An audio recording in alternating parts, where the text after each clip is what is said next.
Kampung Padang தேம்பா வேட்டை முனீஸ்வரர் ஆலயத்தின் கால்பந்து போட்டியில் பில்மோர் அணி முதல் நிலையில் வாகை சூடியது என ஆலயத்தின் தலைவர் ரகுபதி இதனை கூறினார்.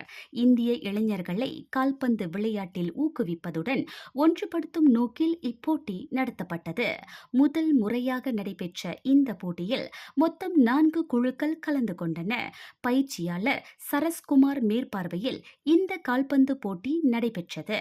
இப்போட்டியில் முழு திறனை வெளிப்படுத்திய பில்மோர் அணியினர் முதல் நிலையில் வெற்றி பெற்றனர். வெற்றி பெற்ற அணியினருக்கு 500 ரிங்கீட்டும் வெற்றி கிண்ணமும் வழங்கப்பட்டது. இரண்டாவது இடத்தை பிடித்த மைத்ரா அணியினருக்கு 300 ரிங்கிட் பரிசாக வழங்கப்பட்டது. மூன்றாவது இடத்தை ஆர்சி அணியும் 4வது இடத்தை அரா டமன்சரா அணியும் பிடித்தனர். வெற்றி பெற்ற அணிகளுக்கு ஆலய நிர்வாகத்தின் சார்பில் பரிசுகள் வழங்கப்பட்டன.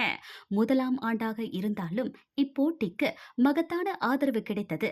இதனால் வரும் ஆண்டுகளில் இப்போட்டி இன்னும் சிறப்பான முறையில் நடத்தப்படும் என ரகுபதி கூறினார்.